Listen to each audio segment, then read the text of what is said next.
Hello, Adam. Hi, Natalie. Thank you for having me. Thanks for coming to our What podcast. What? What? Yeah, I know. So why don't you tell people who you are and what you do and what's important for you, and then we'll get into it. We'll jump into it. Hi, everybody. My name is Adam Harlow, and I run Adam Harlow Coaching.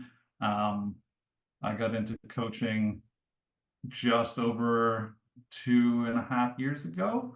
My specialty at this point is trying to work with people who were diagnosed later in life with neurodivergent things. I myself was diagnosed at 38 with ADHD. At 36, I was diagnosed with epilepsy. So I've done a lot of homework on where things fire in my brain versus where they're supposed to fire in my brain. And I really like to help people kind of separate the symptoms that they've incorporated into their core selves, because there is stuff that is not necessarily you. It's more kind of the way your brain fires, but you, if you're late diagnosed, you tend to accept that into your core personality. So separating that was a challenge. Mm. And I found coaching through a couple of different steps of, I don't believe fate exists all the time, but every once in a while, the universe will drop some things that you just can't ignore.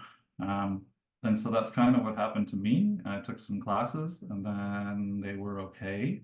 And then I found this school and everything changed. Ooh, I like hearing that. I hope for the better. Indeed, indeed. So, okay, diagnosed with epilepsy at the age of 36. So what was that like? Like, what was that leading up to that? Um, Very strange.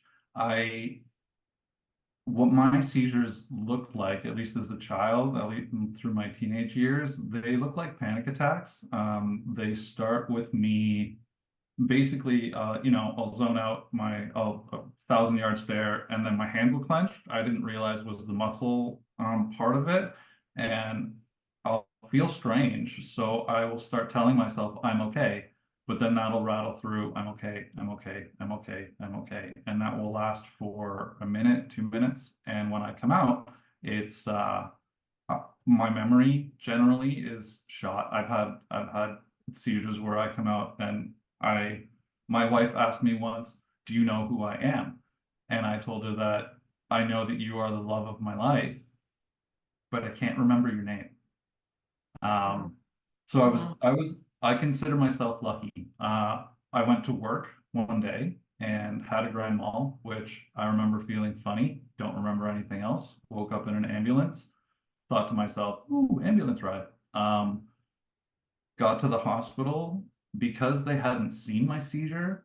They couldn't classify it as a seizure.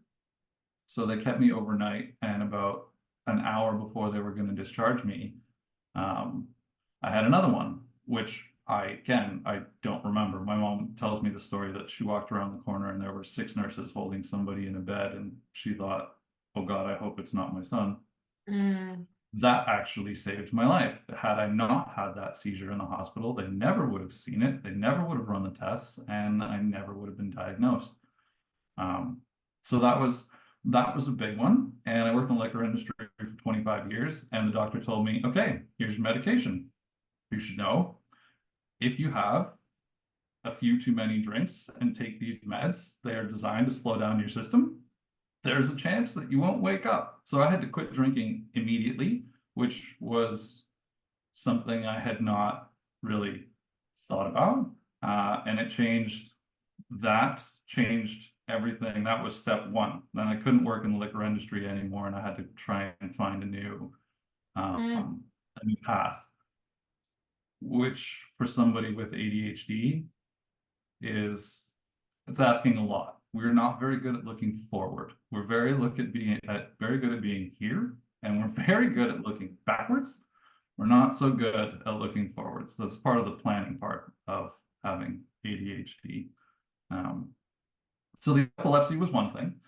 And then I met my beautiful wife, and she, after about 6 months, was like, okay, I need you to go and get tested because because.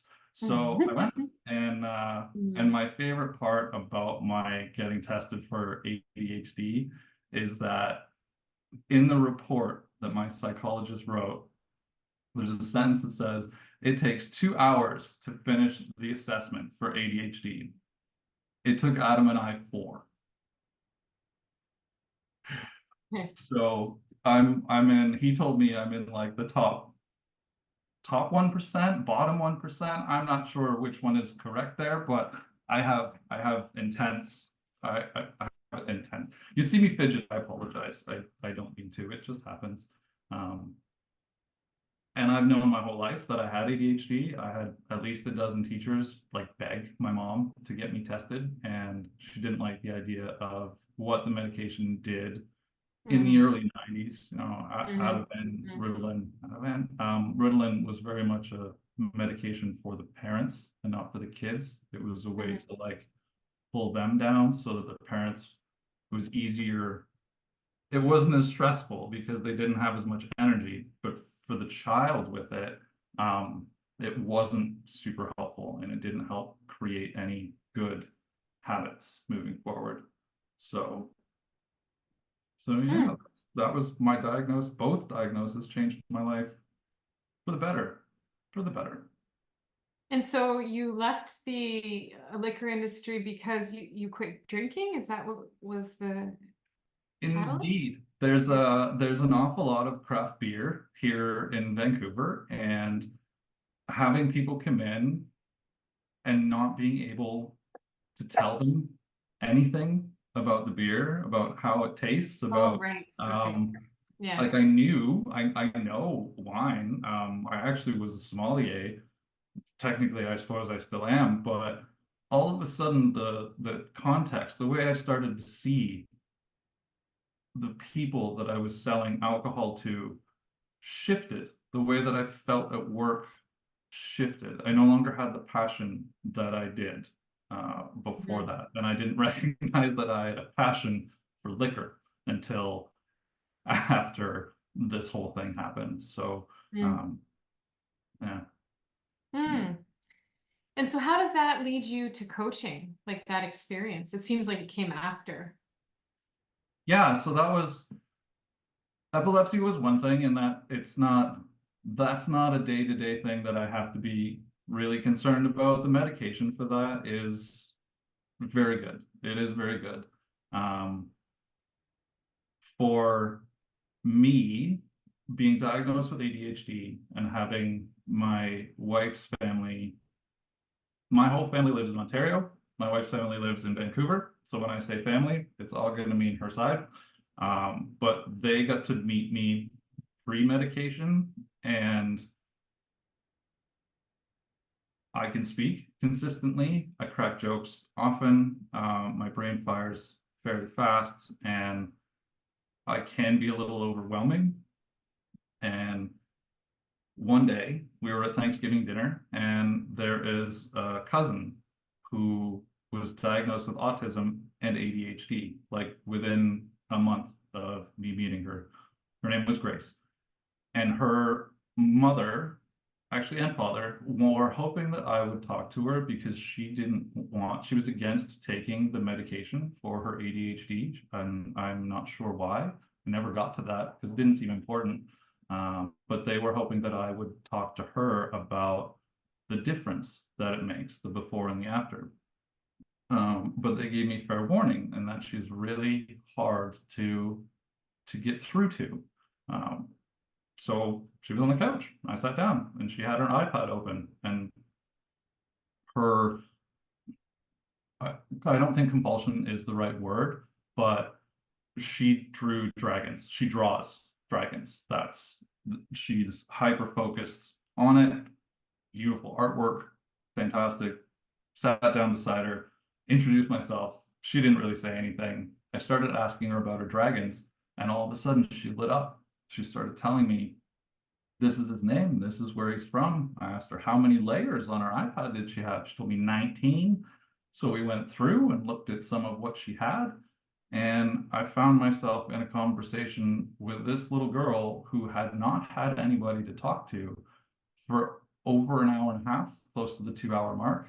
And I was able to like have eye contact and tell her what it felt like before and what it felt like after. That ADHD medication is more like a Tylenol than like I didn't use the word antidepressant, but there's some medications that need to be in your system for a while before they kick in. And for me, the medication wasn't like that. You know, I take a pill and half an hour later, my brain kind of like it clarifies. So I told her, if you have things, if you're worried, you can try it and then not take it again. And there's no consequences. It's totally okay. So she walked away um, with the want to give the medication a shot. And my uncle pulled me aside and was just like speechless. He said he has never watched her have a conversation with somebody for longer than 3 minutes before she dives back into her iPad. And I had talked to her for almost an hour and a half. And he said, this is something that you need. You need to do this. You need to, I just watched you help a child and you need to find a way to do this. And I was like, yeah, thanks, cool. I can always talk to people. I like your idea. And within, I'm going to say within 6 weeks, I started to look it up and I started to take courses that mean nothing. And because getting credentials to actually get credentials, I don't know if you're aware of this, is really complicated in the world of life coaching, which is one of the many reasons I quite enjoy this course. So I got a couple of certifications that meant nothing, and a friend that I hadn't spoken to since I left the liquor industry butt dialed me, basically. Being an Adam, I tend to be at the top of the list, and he just picked the wrong Adam. And we caught up and he asked me what I was doing. I told him that I was getting into life coaching, and he said, oh, I have a friend who could really use somebody to talk to. Can I pass on your information? So, of course. And he called me within 2 hours, and I went and met him in person within the hour. And that was my first paying client. And being able to sit down and watch this man, this is not a confidentiality thing. This is just a context thing. This man was a football player in university. So we're talking like 6'4", 300 pounds, monster of a man. And he came to see me like this. And we talked for an hour.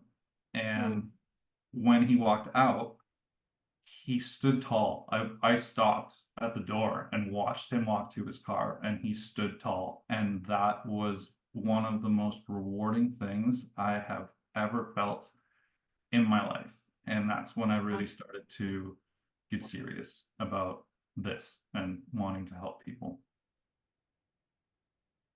Wow. Wow.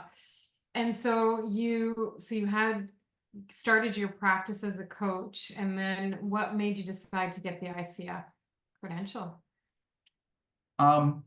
Google mostly. I looked up a lot of life coaches, and it turns out there's a lot of CCs that people have. And I realized that I didn't have any of that, and I could sell myself as myself, but there's a much stronger marketing point.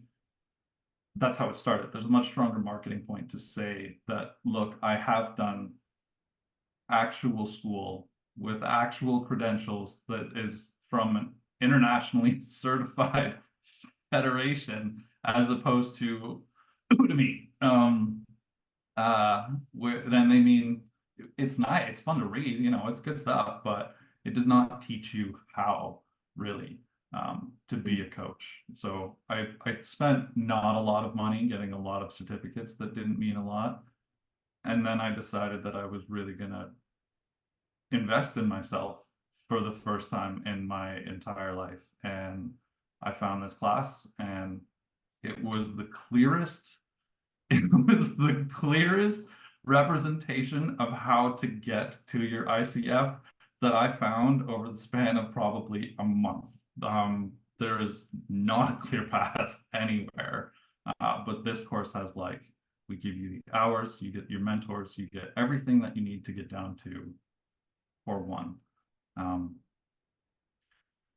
this class is like my grand mal seizure. It changed my life. It's changed my life. Wow. Okay. That's a comparison I don't know that I'll ever hear again. Okay. Yeah, that's fair. And so your experience as a coach before, and you're still in the program, but near the end now. So before and after, what's changed for you as practicing coaching? Mm. And this is where things get fantastic. And the reason that I have been so excited and terrified to talk to you for the last couple of days, because I spent hours going through these other courses, and imagine you were teaching this course through YouTube videos, but with no feedback. Um, you could talk somebody through it all you like, but there is no practice. You can't really, you can know it, but you can't understand it, if that makes any sense. So coming to this class and sitting down and having the opportunity and time and support to address the lifelong habits that I have had head on, has it's changed the way I communicate. It's changed the way I listen. It's changed my friendships and my family relationships. There's direct things. So I apologize, but I've got a small list here of things that are important. Let me know if any of these hit for you. People that have ADHD, so they avoid tasks that require attention, like reading or watching a TED Talk that's longer than 10 minutes. We are often unable to quietly participate in group settings. We answer impatiently before the inquiry is finished. We are unable to wait our turn, and we frequently interrupt or interfere with others. So I have not experienced any of that in you in the class. well, you should know I'm trying very hard, and that's a lie. I changed my avatar to a puppy for the last Okay, 15 minutes of the last class. that was the most, animated I've seen you. Literally animated. Literally animated. Some days are better than others, I will be Yeah. honest. For me, I find this really interesting is that some of the stuff hits and some of the stuff it doesn't. A lot of the neurological science things that we talk about, they don't make any sense for me. I often go and do more research afterwards, but Mhm.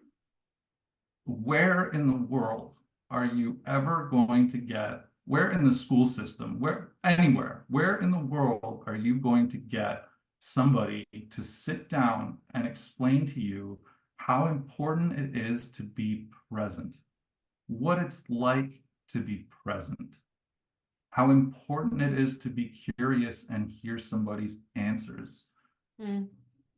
Teachers have been telling me that my entire life. But without the actual practice, the hours of learning that I have with you, and then the hours of sessions that I have with other coaches, is practice. It's putting the theory into action. And so it's not just yeah, I can do that.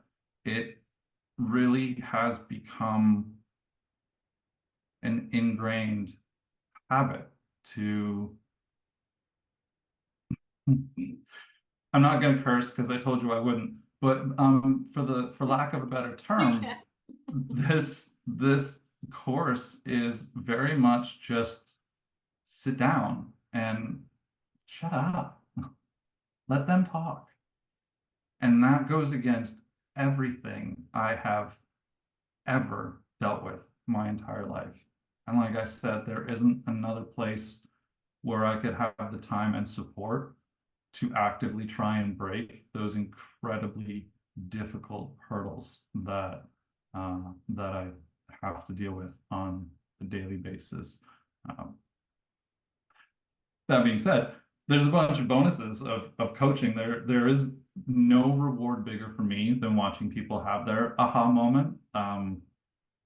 Part of the part of my brain is that the dopamine receptors are often affected. There are either there's too many and that dopamine gets dispersed throughout the brain, which is why if you see people with ADHD in public settings, often they look like they're very happy, and that's because there's a million things going on and the dopamine has spread out into everywhere.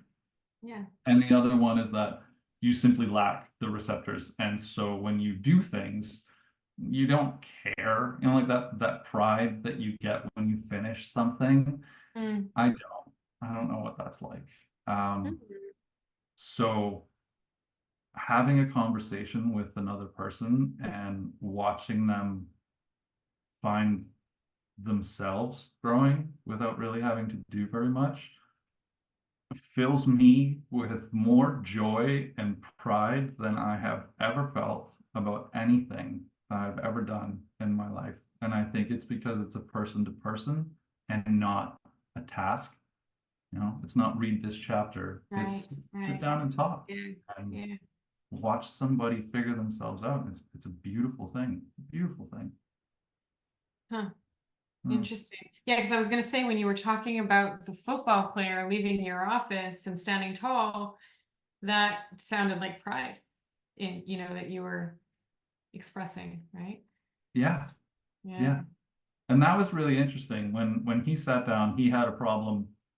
It was a relationship problem, but he basically uh, told me there was a relationship he was hoping to rekindle. And that was my first session. And I was like, I don't know much about this, but I can tell you I can't do that.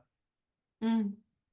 Even genies can't make somebody love somebody else. So I'm telling you right here and now that that's not something that I can do. But we can work on other things like maybe how you see yourself. And within 2 weeks, he was going to the gym. He cut down how much he was drinking. He started going on dates with other people. I watched him bloom as a human being. And if I had any doubts or questions before that, they were shattered. Uh, After that, there was no going back. And it's the Mm. first time in my life I was able to look forward and have a goal to strive for. Wow. And so what now? Like, so you're about to finish your certification, and what will that change for you, if anything? Um, in truth, not very much. I'm a much better coach now than I was. Uh, I'm going to keep building my practice. I'm lucky enough to be both a house spouse and a coach, which gives me a lot of time and hours to give people. My schedule is fairly open, and that's a bonus especially for the coaching exchange at the moment. Um, Mm-hmm. I'm just gonna keep I'm just gonna keep meeting people. And in my head, that's all I'm doing. I'm meeting people and we're having conversations. And everybody everybody deserves to have somebody that listens. And I think we take for granted how important it is to feel seen and heard as a human being, and how rare it actually is when people come and see a coach and I've had people say, I've never had somebody, you know, sit and listen with curiosity. And I'm like, yeah, it's weird, right? And I know, like, I feel so much more connected to you than I did an hour ago. And I've had people say, like, I somehow feel more connected with you than I do some of the closest people in my life. And that's because, I mean, even the way that I have my friendships with my family and friends, I've learned to listen. Uh, Mm, I've learned to listen where they're coming from. I've learned to listen what their real issue is instead of um, a lot of people just scratch the surface because the surface is comfortable. You know, it's like an itch on the skin. You got a mosquito bite, that sucks. yeah. Um, but if the mosquito bite gets infected and there's something deeper, that's discomfort. You don't want to, you're less inclined to let it get there. It's better to scratch the surface than to get it. But uh, in most day-to-day interactions, people don't want to be uncomfortable, but that's just because there's stuff that they don't want to look at. There's questions that they don't want to ask themselves. And as a coach, I feel like that's part of our job is to ask the questions that they obviously have. They just don't want to ask themselves because they're afraid of the answers. But if Hmm. we ask it and they say it out loud, once they've heard their own voice say the thing, it's really hard to put the toothpaste back in the tube. Hmm. Yeah. So if you're talking to somebody about your experience, because I'm curious around the, I guess, neurodivergent, the ADHD brain. What uh, what was your experience in the classroom learning um, with like, because I think you've mentioned to me that, well, I don't know, I don't want to lead you. So tell me about your experience in the classroom and what's that like for you, and for anybody who might be, facing the same neurodivergence. What would you say to them about attending a class like this online and sort of in a group? Oh, and if for people that are in the class that are looking at a place where maybe they're like, this isn't really hitting, just wait. Like, just wait. This week might not hit a spot, but next week is going to teach you a tool that's not only going to make you a better coach, it's going to make you a better listener. I'm not going to say person, but it makes you, um, for me, it anchored me. This class has been able to, not just when I'm coaching, it's been able to just bring everything I have down because on a weekly basis, we focus on being present. We focus on breathing exercises. You have no idea how hard it is for somebody with ADHD to meditate.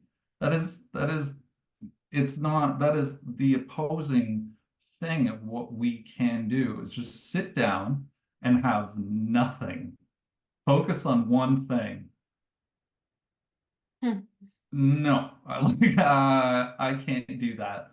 But Mhm. there's more lessons and more tools that I have now than I could have ever possibly imagined or learned through therapy.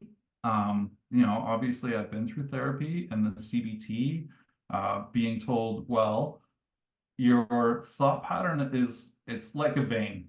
It goes in a line, but every once in a while it kind of like wanders off, and you need to stop and think about it and bring yourself back to remember where that line is.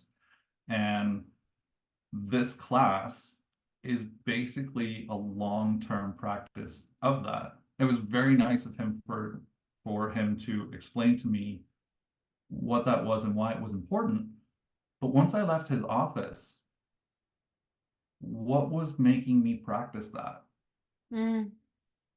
Whereas here in class, we talk about it, we talk about why it's important, not only for them, but for us. And then we spend time practicing.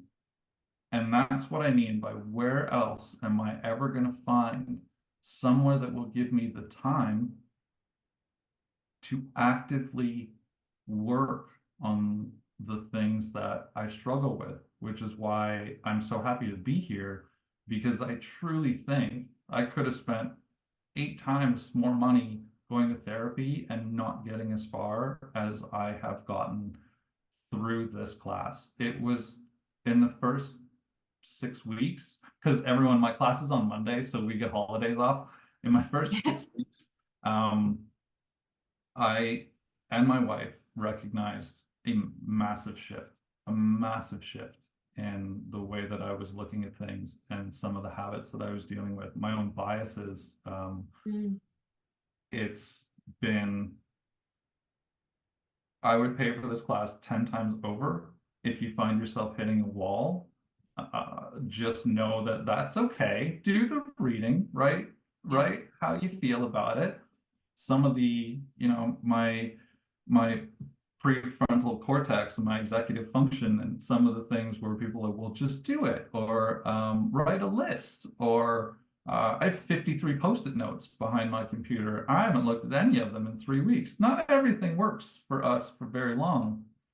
And there are some things where, I don't like the term neurodivergent, because I don't think anybody thinks normally. I want to find this like zero, whoever was the basis of neuro. Do you know what I find more insulting actually is the neurotypical. Like, what does that mean? I'm neurotypical? Like I'm typical? I don't know. Like, I want to be creative. I want to be different. Yeah, I think we all are, Yeah. truthfully. I don't know where we diverged from, and this is where I want to meet, but I don't think any of us think in the same vein. I think we all have different Mm. lines of thought and where it's going to take. You could ask the same question to 10 different people, you're going to get 10 different answers. That's just the way of the world. Um, and there we go. It's set off. I forgot the question. Yeah, no, just being in the classroom and like engaging with the material each week. I know that, some people have said to me that the biggest opportunity for them in the classroom is engaging with other students and seeing, that the learning in the group makes you feel like you are normal in the sense that the way that you engage and disengage with the material, you have highs, you have lows, you're getting it, you're not getting it. I'm really good at this, I suck at this. Like Yep. these vacillating positions of learning, which I think are so normal and it's part of the journey. So I think a lot of students tell me that that's something that they really value, is knowing that the journey isn't exactly I mean, it's not easy, right? And it's different for everybody.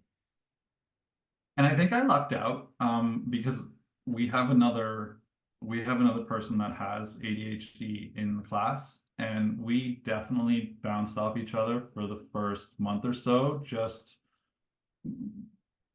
you're my teacher, so I'm not supposed to tell you, but in our own personal chat, there were some things where we would be like, "This doesn't make any like. Do you think anybody else understands that this doesn't make any sense? It's not as simple as just deciding to go and do something." I think Mm. that's where one of the biggest lessons has come for me, is the ability to decide to do something and not waiting until the very last minute to get it done. Um, it's made me work on my scheduling, because that's not something we're very good at, or organization. I run a business. There's a lot of paperwork that is involved in this. And me 4 years ago, there's no way. Mm. There was no way that I would have been able to be where I am now. Um, Mhm. the beginning of the class it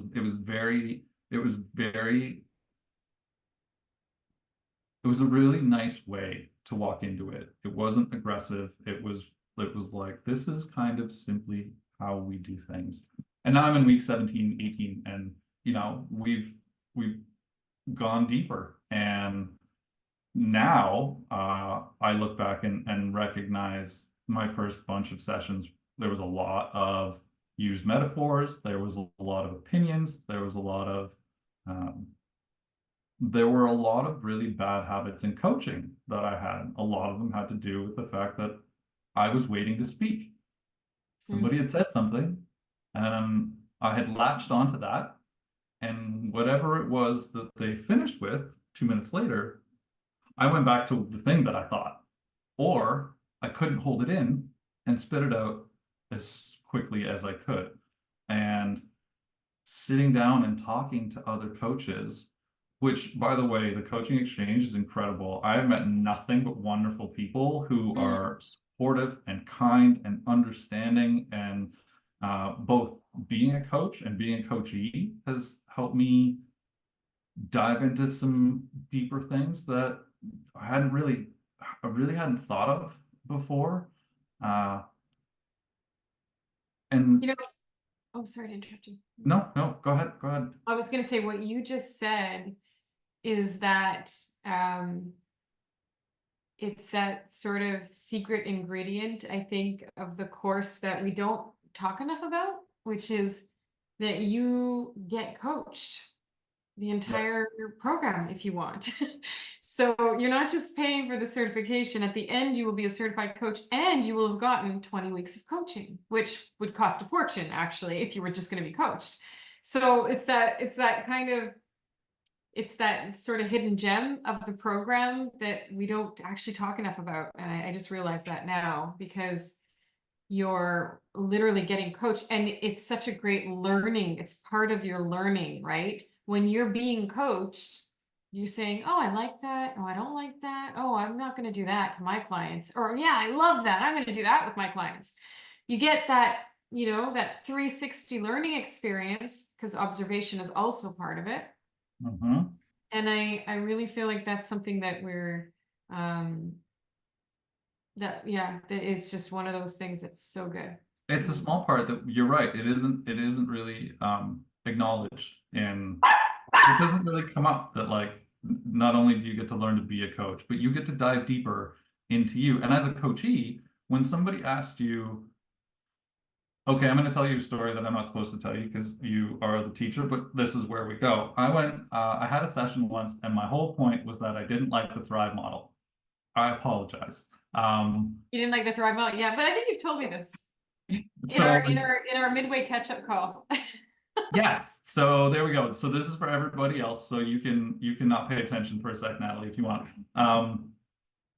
I had a session where I didn't like the Thrive model, and the coach that I was talking to started to go through the hows and whys, and we hit about the 40-minute mark, and I realized my aha moment was I didn't like the Thrive model because I don't like people telling me what to do or how to do it. And at that point, I'd already been a coach for a year or so, and I didn't like looking back and thinking that I'd been doing it wrong. Uh, so the short answer is that I didn't like the Thrive model because of my ego. I thought that I knew better. I thought that there was no reason to learn a different way. Now, the way that I got to that realization was that he looked at the Thrive model page and asked me questions off of it. He did not come up with anything organic. He did not, he taught me that Thrive works by using the legitimate step-by-step Thrive model. And I was so mad and then so happy. Uh, Yeah. and ever since then, it changes. It's not just a conversation. You're not having a regular conversation. You are immediately, you start with something. I like to ask, how's your heart? And Mm, like, what's on your mind is good.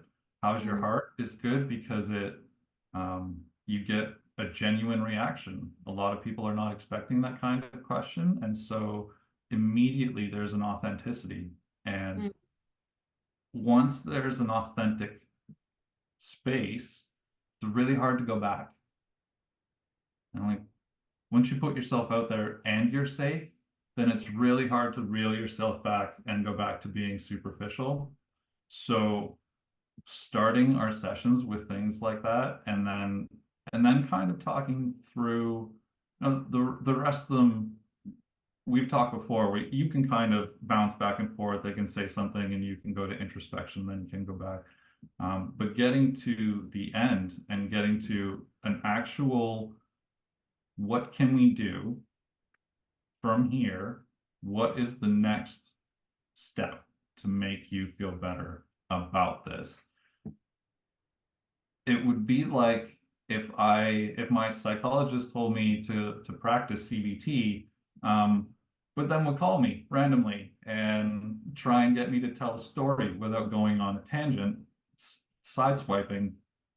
Uh, that's what we give to our clients, is an actual tangible goal that when they can finish, they can do that and say, awesome, I've committed and I'm pushing forward. And that's what separates us from, I think, a lot of other, uh, I'm going to say talking based mental practices. Just Okay. as a whole.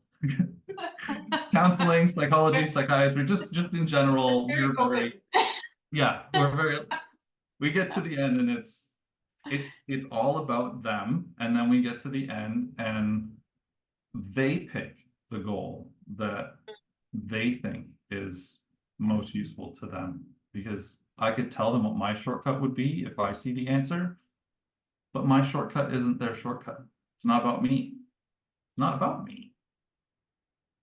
Better for everyone I if I think just that's sit. probably one of the hardest things that people have to unlearn is that, coaching isn't in the doing, it's the not doing, right? It's what you let go of and give up in favor of someone else's experience and perspective and expertise, right? That the client is the expert. So I Mm. think that it's really neat that you're noticing that and seeing the difference between the other talking professions and coaching. Yeah, it's Yeah. it's huge. One of my favorite quotes is, "You don't know what you don't know," and Mm, very, very smart people take that to their core because you don't know. You know kind of what that person is going through, but you don't know what's going on in their head mm, and what is best for them. And truth be told, our advice is not really what it's not the most helpful thing. It's not telling somebody what to do or how to get there isn't going to actually help them. They take their own steps. We just kind of hold their hand as mm. we guide them up through the stairs. And that that in and of itself, think about people with ADHD and think about what they're not good at. And yet here I am in week 18, and Mm, I sit down with real general curiosity, everybody I meet. I want to know you. I want to know where you came from. I want to know why you think the way you do. Um, for those that have had coaching sessions with me, I tend to spend too much time talking about us and where we came from in the first session because for me, context is really important. And then in the next session, when I go into it, at least I know kind of where that stemmed from. And from that point, I can sit and just be and hear and listen and watch. That is one thing that people with ADHD do tend to uh, have that's a little bit stronger is our ability to register the differences in the shifts in people, the tone of voice, dropping shoulders, looking down. There's a difference between looking down and looking up. Looking up, you're really curious and you're like, huh, that might work. Looking down means you're thinking about something that you don't really want to look at. Uh, Little things. And that comes from kids with ADHD hear an average of 20,000 more negative comments than by the time they're 10 than other kids. And that's the average.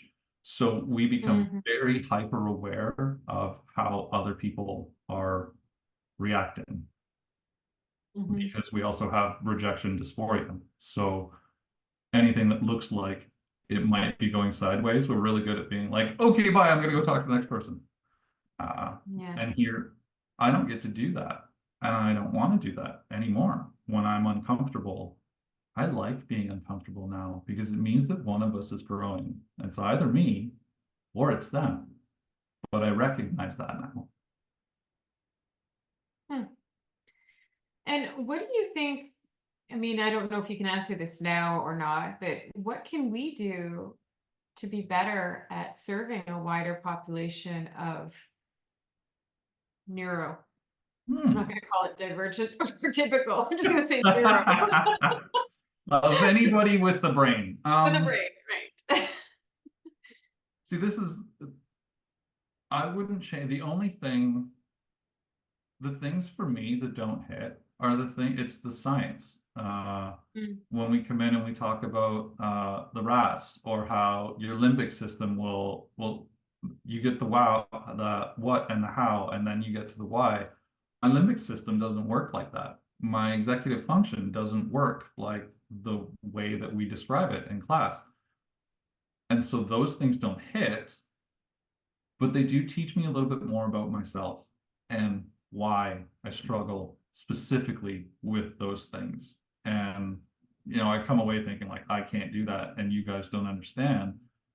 But I also come away with, I can't do that and now I know why. So this is why I'm so happy to be here today because I don't have any real I don't have an answer for that question because I wouldn't change anything. mm, I wouldn't add anything to any classes.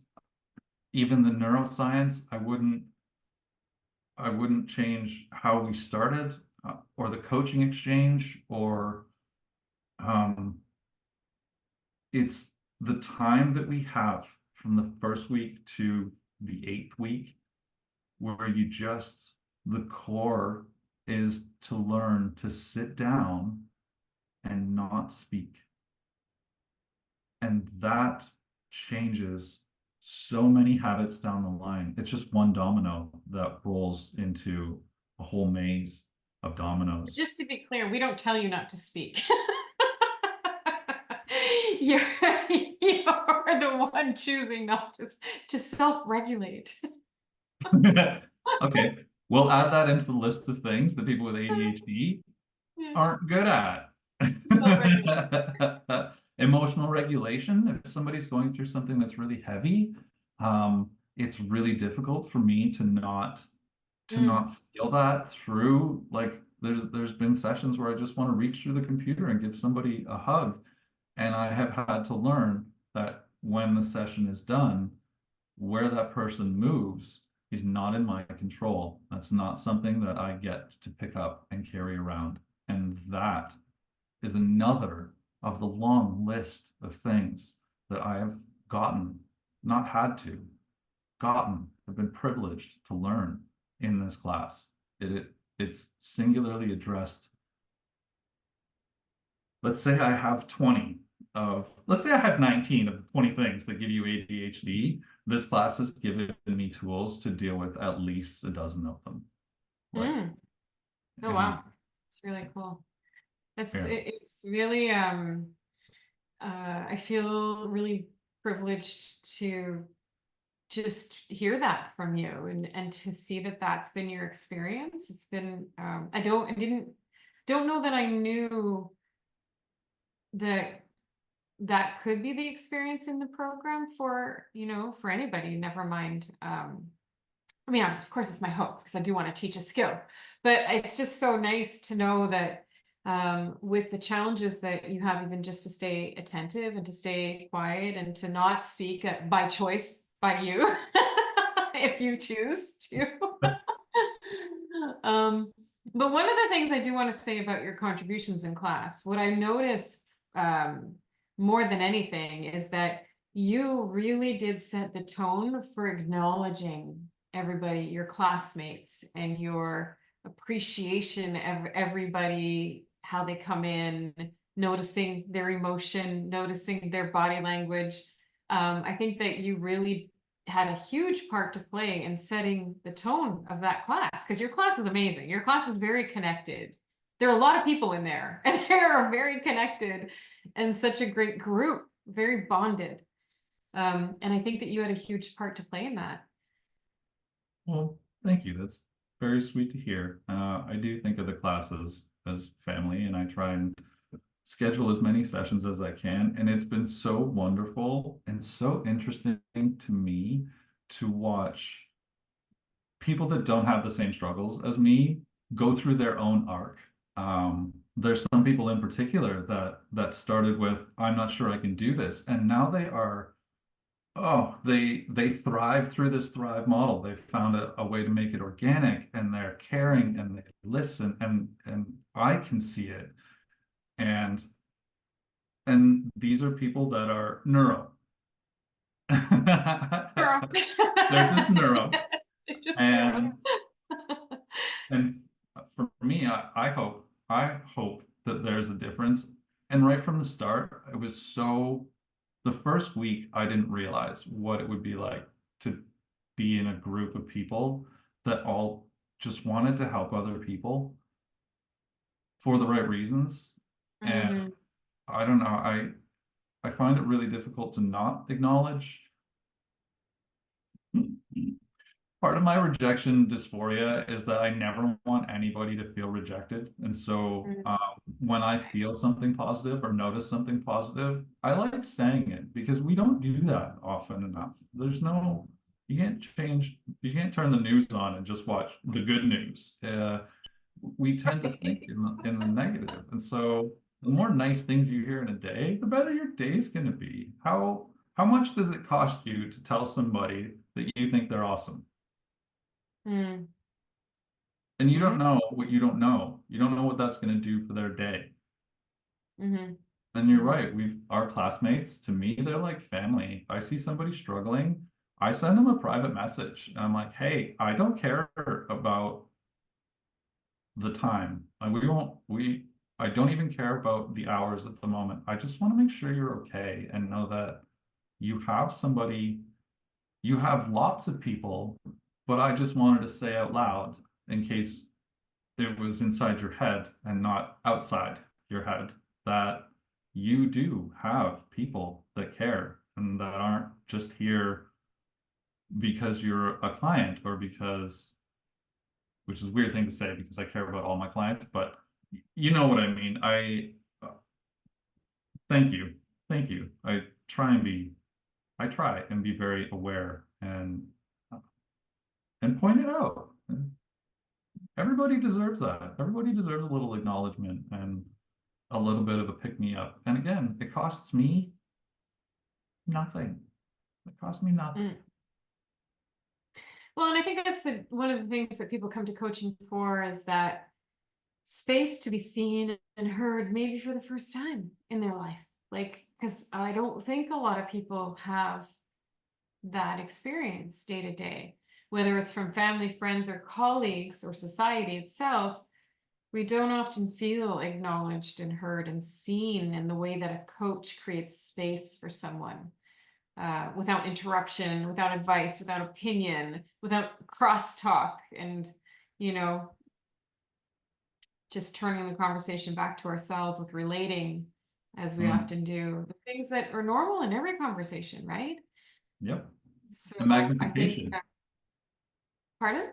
Magnification. When somebody says something and you say the same thing, but you make it bigger, like this person did a thing, and you're like, yeah, that person did a thing, and that is, and you just that thing escalates, and that's Yeah.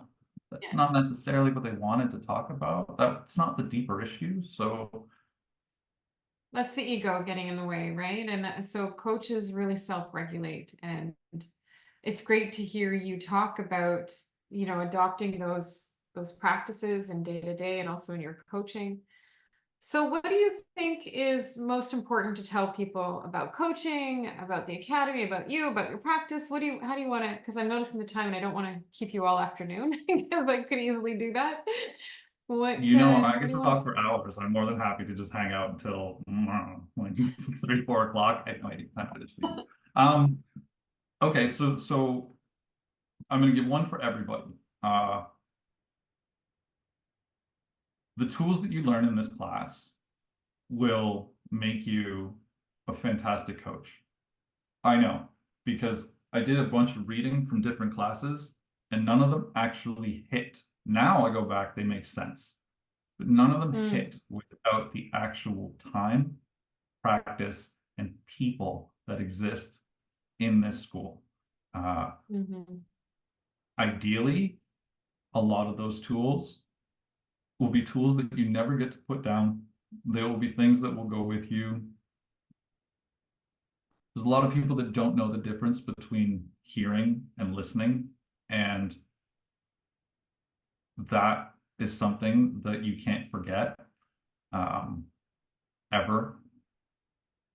So there are tools that we're going to come out of this that are priceless. Every single person that is in this course is going to walk away with tools that a lot of other people, most other people, do not have, because we've got the space and the time to practice these incredibly important human skills.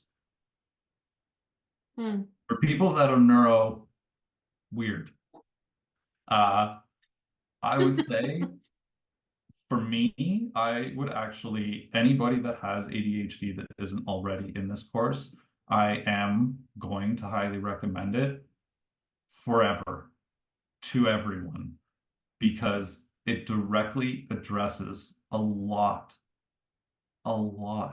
of the struggles that we have as people. And I know, I'm sure as a neuro person, you can think like, I could work on my listening. But for me, I can be screaming inside my head, just listen. It's counterintuitive, right? But I Mm, can't mhm, make mhm. myself do it until I had the time here. Um, it's well worth it, just because you could spend the same amount of money on therapy and you're not going to get the same results. Mhm. And then for my practice is adamharlowcoaching.com. In case anybody is wondering, my practice is for everybody, but I personally really enjoy talking to people who are trying to separate their symptoms of ADHD or anything that's neuro weird from who they really are, because there is a who they really are underneath the I like to bounce around, I can't focus, and I find myself very charming, and like all of these extra, like there's stuff that you have to separate, and that's a much harder journey than I ever thought it was going to be when I started it. But before this class, I spent probably 60% of the time talking or giving the metaphors. And now I let people feel heard and seen. And I didn't Mm. realize until I started this how rare that actually is. Some people, they don't even need an E. They just want to sit and talk to somebody who cares. Yeah. And for an hour, um, if you charge $150 an hour, that's not really my money the way I see it. That's a self-investment. You've you've taken the time and the money to look at yourself, which takes a lot of courage. And I think I think what we learn in this class is absolutely, I think it's priceless. And for people like me, it's the only place we're ever going to get to learn a lot of this stuff. So I really want to take the time to thank you for coming up with um, all of this. The way that it's laid out week by week made it very digestible for me. I never really got overwhelmed, which Mm. happens very easily. Um, I know that you didn't do this with the intention of having this effect, but you've no idea how much you've changed my life. So thank you. Wow. Well, thank you for just for saying that and for being, I mean, for having that experience. I don't know that I can say thank you for it, but it's so great to hear you embrace this. And Because of course my mission is to multiply the impact of coaching and the ripple effect of coaching and spread this. So I really appreciate you helping me do that, which is to spread this beautiful thing and gift, I feel, to others who need a coach and who maybe, actually it's quite interesting to me to see how many people who come to our programs who came because they were coached for a while and then Mm. realized they want to do that for others. So yeah, it's the Recognizing the multiplier. power that it does. It, Yeah, it works. yeah, yeah. Hmm. Well, thank you so much for your time. I really enjoyed this conversation and this call. And so people can reach you at adamharlow.com. Is there another place that you would suggest connecting with you? AdamHarlowCoaching.com. Oh, sorry, Adam Harlow. See, adamharlowcoaching.com. And here, if you're curious, want to hang out, want to get to know me, just write me a message on Coaching Exchange. I'm pretty sure when we're done here, I'm gonna put my link back up there for the free hour. And if I don't do that, within the next hour, know that it'll be done within 3 days. When I remember it, I'll do it. But yeah, I would love to.